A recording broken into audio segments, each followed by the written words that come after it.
ओम नमः शिवाय। मैं हूं ज्योतिष पंडित दीपक दुबे और उपस्थित हूं आपके साथ 2024 का राशिफल लेकर। कैसा रहेगा यह वर्ष, करेंगे इसके ऊपर चर्चा। चूँकि बाकी जो है वो मासिक राशिफल, साप्ताहिक, गोचर इत्यादि पे चर्चा पूरे वर्ष होती रहती है, मुख्य मुख्य घटनाओं पर, ज्योतिषीय घटनाओं के ऊपर। लेकिन एक वर्ष का सारांश कि किस प्रकार का यह वर्ष रहने वाला है, कहाँ कहाँ मुख्य कौन सा क्षेत्र है जो शुभ प्रभाव में रहेगा, कौन सा क्षेत्र है जो अशुभ प्रभाव में रहेगा, जहां आपको पहले से तैयारी करनी चाहिए या ध्यान रखना चाहिए, किस प्रकार की सावधानी बरतें, इन तमाम चीज़ों के ऊपर जो है एक सारांश के रूप में 2024 के ऊपर हम चर्चा करने जा रहे हैं आपके साथ। और नए दर्शक जो हैं उनको बता दूं कि जो मेरा राशिफल होता है यह लग्न राशि पर आधारित है। इसके लिए चंद्र राशि, नामाक्षर या सूर्य राशि इत्यादि को आधार ना माने, बल्कि अपने लग्न राशि को आधार माने। दूसरा, यह बेहद सामान्य आधार पर है। आपका जो वास्तविक प्रभाव पड़ता है वो आपकी कुंडली किस प्रकार की है, इस समय वर्तमान में या 2024 में आप किस महादशा से, किस अंतर्दशा से, किस प्रत्यंतर दशा से गुजरेंगे, परमानेंट कुंडली में ग्रहों की स्थिति क्या है, उस पर निर्भर करता है। लेकिन एक संभावना किस प्रकार की जो है वो दर्शा रहा है यह वर्ष आपके लिए मोटा मोटी, उस पर हम लोग चर्चा करेंगे, उस पर दृष्टि डालेंगे। जो लोग मुझसे परामर्श लेना चाहते हैं, मेरी वेबसाइट astrotips.in है, उसके माध्यम से आप मुझसे परामर्श ले सकते हैं। राशिफल मैं अलग से दे रहा हूँ। इसके अलावा सफलता के सूत्र नाम से मैं अलग से वीडियो दूंगा सभी राशियों के लिए अलग से, उसे आप देखेंगे। शनि का 2024 में अलग अलग राशियों पर क्या प्रभाव होगा, उस पर एक वीडियो अलग से दूंगा। और राहु केतु का प्रभाव 2024 में किन किन राशियों पर किस प्रकार का होगा, उस पर वीडियो भी मैं अलग से देने वाला हूं। लगेगा 15-20 दिन, महीने का समय लगेगा सारे वीडियो आने में, लेकिन उन चीज़ों पर मैं चर्चा करने वाला हूं। अभी फिलहाल एक एक करके राशियों का सारांश क्या है, चाहे वो विवाह का क्षेत्र हो, स्वास्थ्य का क्षेत्र हो, करियर का क्षेत्र हो, संतान का क्षेत्र हो, जमीन जायदाद से संबंधित किन चीज़ों पर ध्यान रखना है, या कौन सा समय एक मोटा मोटी जो है वो आपके लिए अनुकूल रहने वाला है, उस पर हम चर्चा करेंगे। तो आइए देखते हैं आपके राशि के लिए क्या कह रहे हैं सितारे 2024 में। अब बात करते हैं वृषभ लग्न राशि जिनकी है उनके लिए। वृषभ लग्न राशि वालों के लिए 2024 कैसा रहने वाला है, इस पर करते हैं चर्चा सारांश स्वरूप।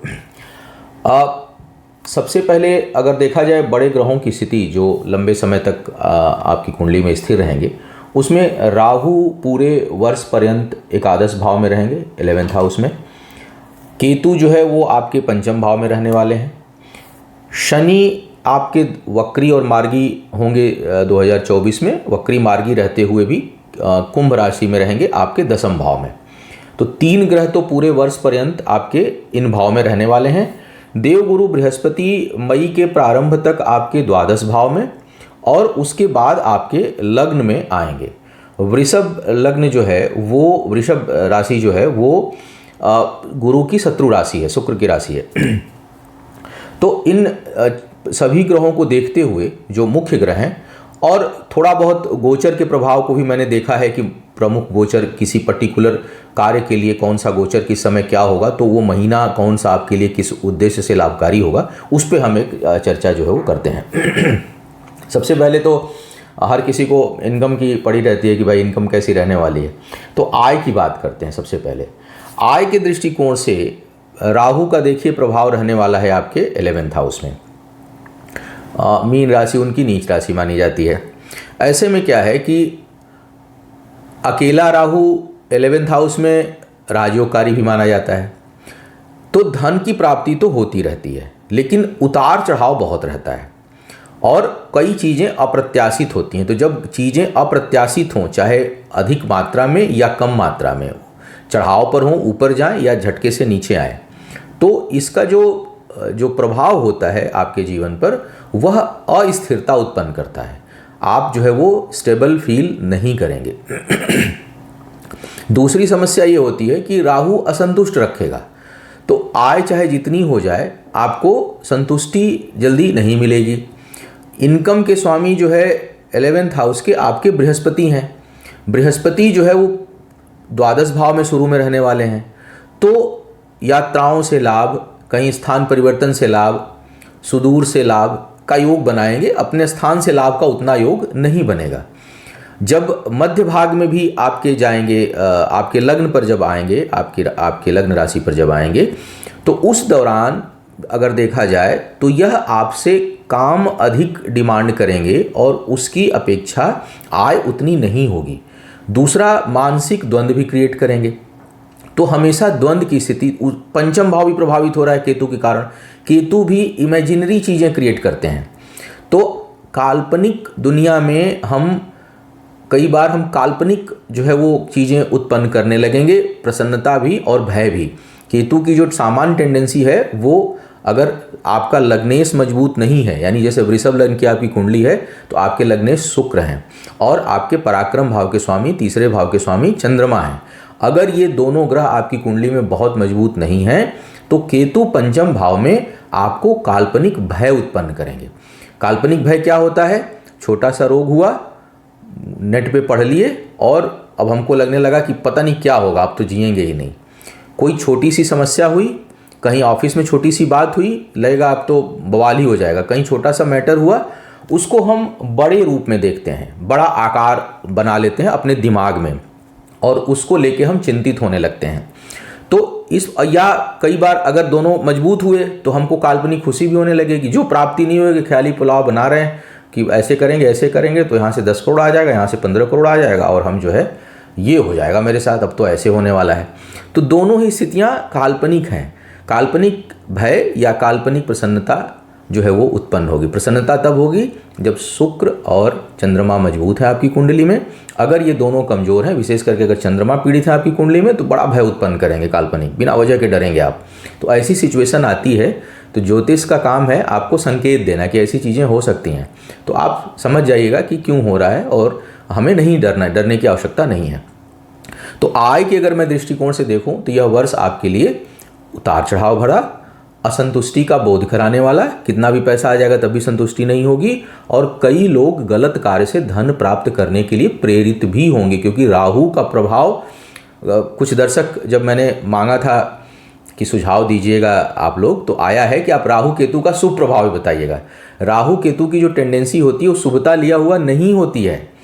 आपकी लॉटरी लग जाएगी एक बार तो शुभ थोड़ी है। अधिकांश लोग जो मैं तो देखता हूँ, कई बार केबीसी में जीत गए, 5 साल बाद फिर जो है वो चाट की दुकान लगाए हुए हैं, बल्कि और मुसीबत हो गया क्योंकि प्रतिष्ठा बहुत बढ़ गई, अब मन में ग्लानि का भाव उठा। तो बहुत ही रेयर लोग होते हैं कि बहुत अधिक धन अप्रत्याशित आ जाए और उसके बाद वो स्टेबल हो जाए। कभी लॉटरी के वजह से किसी व्यक्ति को समृद्ध होते हमने तो नहीं देखा अपने जीवन में, आप भी नहीं देखोगे ना मैंने सुना। झटके से लग गई, पता चला कि हाँ इतना आ गया, लेकिन आप 2 साल 5 साल बाद मिलोगे तो पता चलेगा सब बर्बाद है, फिर कहीं कुछ और ही कर रहे हैं। बढ़ते वही लोग हैं जिनके मन मस्तिष्क में स्थिरता है, संभाव से चीज़ों को चल रहे हैं। शुभ ग्रहों का प्रभाव अगर होगा तभी ज़िंदगी में स्टेबिलिटी आएगी, नहीं तो पैसा कितना भी रहेगा रात को नींद नहीं आएगी, भागते फिरेंगे जीवन में और परेशान रहेंगे। तो राहु का जो प्रभाव है यहाँ पे निश्चय ही आपको धन दे सकता है, देगा, लेकिन अस्थिरता रहेगी, असंतुष्टि का बोध रहेगा, काल्पनिक जो है स्ट्रेस पैदा होगा, निर्णय लेने की क्षमता में थोड़ी परेशानी केतु के कारण भी आएगी। और जब गुरु आएंगे लग्न पर तो शुक्र की राशि में गुरु बहुत द्वंद्व उत्पन्न करते हैं, हमेशा ड्यूअल माइंडसेट रहता है। तो इस तरह की स्थितियां जो है आपके लिए उत्पन्न हो सकती हैं। अब अगर वर्ष में बात करूं कि आपको कहीं अपना स्थानांतरण करना है या पद प्रतिष्ठा में, क्योंकि शनि दशम में है, दशमेश होकर दशम में है, जबरदस्त राजयोग, शश नामक राजयोग बनाते हैं, तो कम से कम सामाजिक जीवन के लिए काफ़ी प्रभावशाली। हालांकि जब वक्री होंगे तो कुछ दिक्कतें भी क्रिएट होंगी, लेकिन कम से कम शनि का जो प्रभाव वहाँ पर है वो करियर के लिए आपके लिए अच्छा है। तो यहाँ वक्री भी रहेंगे, 30 जून से 15 नवंबर तक वक्री रहने वाले हैं। तो उस दौरान चूँकि हम पूरे वर्ष की बात जब करते हैं तो ये होता है कि आप वार्षिक राशिफल से योजनाएं बना सकते हैं थोड़ी बहुत। तो आप जो है अगर देखूं तो जुलाई से लेकर के मोटा मोटी और 15 नवंबर तक जो है वो कोई नया प्रयोग अपने कार्यक्षेत्र में ना करें।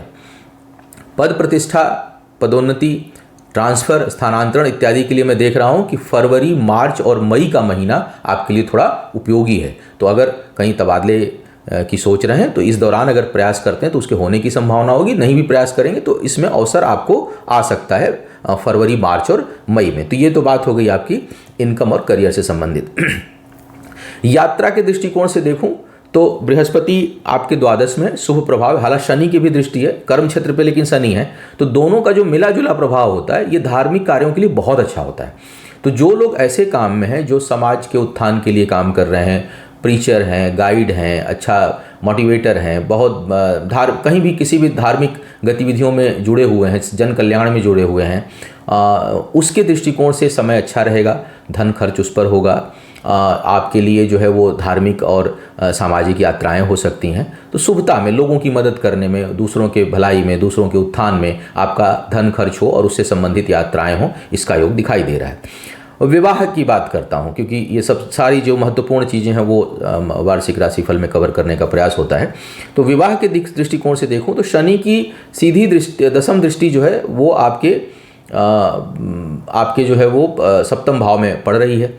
शनि की दृष्टि विवाह के लिए ठीक नहीं है, और संबंध, क्योंकि शनि जो है वो पृथकतावादी ग्रह हैं, अलगाव रखते हैं, मतलब एक विरक्ति का टेंडेंसी ही होती है कि व्यक्ति को अकेला रखें। तो जहाँ जिस भाव में प्रभाव होगा वहाँ से संबंधित कुछ न कुछ अकेलापन देते हैं। विवाह के लिए, जुड़ने के लिए बहुत अच्छा योग यहाँ पर शनि नहीं बनाएंगे। पूरा वर्ष जो है वो विवाह के लिए या वैवाहिक जीवन के लिए ठीक नहीं है, क्योंकि सीधी दृष्टि आपकी चतुर्थ भाव पे पड़ रही है, शत्रु दृष्टि, और दसम दृष्टि जो है वो आपके सप्तम भाव पे पड़ रही है। तो वैवाहिक जीवन या पारिवारिक जीवन के दृष्टिकोण से शुभता में थोड़ी कमी, कुछ कठिनाई, कुछ न कुछ विरक्तता, कुछ न कुछ वैचारिक मतभेद, तनाव, इस तरह की स्थितियां उत्पन्न करते हैं। अगर परमानेंट कुंडली में भी शनि की इस तरह की स्थिति हो तो कठिनाई बढ़ने की संभावना बन जाएगी। जो लोग विवाह के योग्य हैं उनके विवाह में बड़ी बाधा आएगी, जल्दी या तो फिक्स नहीं होगा, कहीं बात चलेगी ठीक नहीं होगा, उसमें कुछ न कुछ अंतिम समय में अड़चन आ जाएगी। लेकिन फिर भी जो लोग योग्य हैं और प्रयास करना चाहते हैं, वैसे तो पूरा वर्ष संवेदनशील है, बहुत अच्छा नहीं है, फिर भी यदि आप प्रयास करना चाहते हैं तो अप्रैल जून 2024 या दिसंबर 2024 में आप अटेम्प्ट करें तो शायद कुछ सफलता या कुछ सहयोगी समय आपके लिए अप्रैल, जून और दिसंबर 2024 का समय बन रहा है, उसमें आप प्रयास कर सकते हैं। अब स्वास्थ्य की बात किया जाए। स्वास्थ्य के दृष्टिकोण से काफ़ी संवेदनशील, हालांकि शुक्र के मित्र हैं शनि, लेकिन सीधी दृष्टि चतुर्थ भाव में जाने के कारण अगर आपको उच्च रक्तचाप की समस्या है, हृदय रोग की समस्या है, तो ऐसे लोगों को अपना विशेष ध्यान रखना चाहिए। खान पान में योग, ध्यान, एक्सरसाइज, मेडिकेशन जो भी आप कर रहे हों, उन चीज़ों से आपको जो है वो हमेशा अपने आप को चुस्त दुरुस्त रखना चाहिए। और छोटी मोटी भी समस्या हो तो लापरवाही ना बरतें, क्योंकि शनि की दृष्टि यहाँ पर ठीक जो है वो आपके सेहत के लिए ठीक नहीं है। शरीर, चेस्ट और चेस्ट से नीचे का हिस्सा, शरीर का मध्य भाग आपका जो है वो रोग से या अचानक भारी बीमारी से जो है वो परेशान कर सकता है, तो उस दृष्टिकोण से ठीक नहीं है, संवेदनशील है। संतान की बात किया जाए, महत्वपूर्ण चीज़ है। कई लोग बच्चे के लिए जो है वो प्रयास करते हैं, या बच्चा संतान कैसा रहेगा उसके, तो वैसे तो अपनी कुंडली से दूसरे के बारे में बहुत जानकारी नहीं मिलती, लेकिन चूंकि संतान आपसे सीधा जुड़ा हुआ है या होने की संभावना है कि नहीं, तो जो महिलाएं हैं या पुरुष हैं, विशेष करके महिलाएं जिनको गर्भ धारण करना होता है, उनके दृष्टिकोण से अगर मैं पूरे वर्ष की बात करूं तो बेहद संवेदनशील वर्ष है, अच्छा साल नहीं है। कारण क्या है कि पूरे वर्ष पर्यंत केतु आपके पंचम भाव में बैठे रहेंगे। संतान के दृष्टिकोण से केतु जो है वो अच्छे नहीं माने जाते हैं बिल्कुल। राहु तो फिर भी कुछ ठीक हैं, केतु बिल्कुल ठीक नहीं माने जाते। अगर स्थायी कुंडली में आपके बुध ठीक नहीं हैं, बुध जो है वो अच्छे भाव में नहीं बैठे हैं, और किस जन्म कुंडली में भी पंचम भाव में राहु या केतु आपके बैठे हों, अस्थायी कुंडली में कोई पाप ग्रह बैठे हों, मार्केस बैठे हों, तो ऐसी स्थिति में आपको संतान प्राप्ति के लिए पहले तो इस वर्ष प्रयास नहीं करना चाहिए, टाल देना चाहिए। विशेष करके जो लोग IVF वगैरह की प्लानिंग करते हैं उसमें बहुत शारीरिक कष्ट भी होता है, और जो है वो पैसा भी बहुत अधिक खर्च होता है, मानसिक पीड़ा भी होती है। तो उनको मेरी समझ से, भाई देखिए मैटर मेडिकल का भी है, मैं दूसरे साइंस के बारे में बात नहीं कर सकता, लेकिन ज्योतिषीय दृष्टिकोण से अच्छा समय नहीं है। बेहतर होगा कि जब तक केतु हैं पंचम भाव में, अवॉइड किया जाए, और पूरे वर्ष रहेंगे तो अवॉइड ही किया जाए। बावजूद उसके अगर किसी को लग रहा है कि नहीं बहुत अर्जेंट है, बहुत लेट हो गया, आजकल तो विवाह ही लोग लेट करते हैं 30-32 में, फिर 1-2 साल कहेंगे कि एंजॉय करना है, फिर जब 38 साल का होगा तो याद आएगा कि बच्चा नहीं, अब देर हो रहा है, तो अब बस इसी साल हो जाए।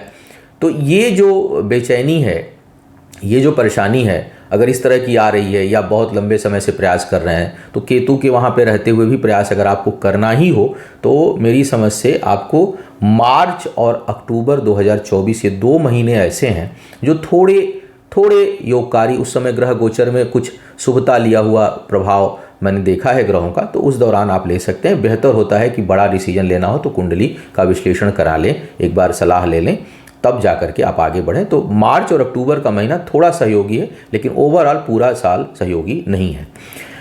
जमीन जायदाद की बात करें, अगर आप जमीन जायदाद खरीदना चाह रहे हैं, पुनः यहाँ कहूँगा कि शनि की शत्रु दृष्टि है चतुर्थ भाव में, तो यह सेहत के लिए भी ठीक नहीं है, पारिवारिक जीवन के लिए भी नहीं है ठीक है, और यह जमीन जायदाद के दृष्टिकोण से भी बहुत अच्छा परिणाम नहीं देता है। फिर भी अगर आपको लेने का मूड हो या आवश्यक हो, अति आवश्यक हो कि नहीं हमें खरीदना है, तो आप प्रयास करें कि जुलाई, अगस्त और आधा सितंबर तक का जो महीना है, समय है, वो थोड़ा योगकारी। हालांकि सितंबर उतंबर आते आते जो है वो महीना हम लोगों के सनातन धर्म में अच्छा नहीं माना जाता, तो थोड़ा एक बार मुहूर्त और चीज़ों को देख लें, लेकिन मोटा मोटी आप उस समय के लिए प्लानिंग कर सकते हैं। सारांश ये रहा कि आपका जो वर्ष का जो आधा हिस्सा है वो आपके लिए भी आंशिक काल सर्प योग से प्रभावित रहेगा। कुंडली में अगर पंचम और एकादश भाव से काल सर्प योग है तो आय और धन के मामले में कठिनाई महसूस होगी आपको। अब संतान और शिक्षा के क्षेत्र में भी दिक्कतें महसूस होगी, उधर आपको सावधानी रखनी चाहिए, क्योंकि काल सर्प आंशिक जो है उसका प्रभाव आपके पंचम भाव से पड़ रहा है, तो ये क्षेत्र प्रभावित होंगे और थोड़ा सा मेष वालों की अपेक्षा आपके लिए यह बहुत अच्छा नहीं है। सफलता के सूत्र में मैं इसके उपचार पर चर्चा अलग से जब वीडियो दूंगा तो बात करूंगा अन्य विषयों पर। फिलहाल क्या संकेत दे रहे हैं सितारे 2024 के लिए, उस पर मैंने बात करी। वर्ष में जो शुभता का प्रभाव है, अगर किसी बहुत अच्छे ग्रह की दशा अंतर्दशा नहीं चल रही हो तो जो वर्ष में शुभता का प्रभाव है वो 40% शुभ प्रभाव है और 60% जो है वो मध्यम प्रभाव देने वाला वर्ष है, या कुछ मामलों में अशुभ प्रभाव देने वाला वर्ष दिखाई दे रहा है। तो आप सफलता के सूत्र जरूर देखिएगा कि आप उसमें क्या उपचार करें, क्या सावधानी बरतें, कैसे चीज़ों को बेहतर करने का आप प्रयास करें। कुल मिलाकर के थोड़ा सा यह कमज़ोर वर्ष दिखाई दे रहा है। आपको बहुत धैर्य के साथ, जैसा मैंने शुरू में कहा कि आप किसी ख्याली चीज़ों में ना रहें, काल्पनिक चीज़ें ना क्रिएट करें, संभाव में रहें और निरंतरता अपने कार्य क्षेत्र में आप बनाए रहें। और स्वास्थ्य का आप जो है वो बिल्कुल अपने आप को मेडिटेशन, खान पान और निष्फिक्र होकर के आप रहने का प्रयास करें। मस्त रहें, खुश रहें, जिससे कि कोई भी शारीरिक व्याधि जो है आपके पास भी ना फटके, तो उससे बहुत सी चीज़ों को आप कंट्रोल कर पाएंगे। तो यह था 2024 के लिए आपके ग्रहों का सारांश, किस प्रकार का परिणाम मिलने की संभावना ग्रह बना रहे हैं। आपका आने वाला वर्ष 2024 खूब बढ़िया बीते, खूब अच्छा हो, शुभ हो और आपके लिए आयु, आरोग्य और ऐश्वर्य में वृद्धि करने वाला हो। इन्हीं शुभकामनाओं के साथ आपसे विदा लूँगा। पुनः मुलाकात होती रहेगी आपसे इसी चैनल पर। तब तक के लिए मुझे आज्ञा दीजिए। ओम नमः शिवाय।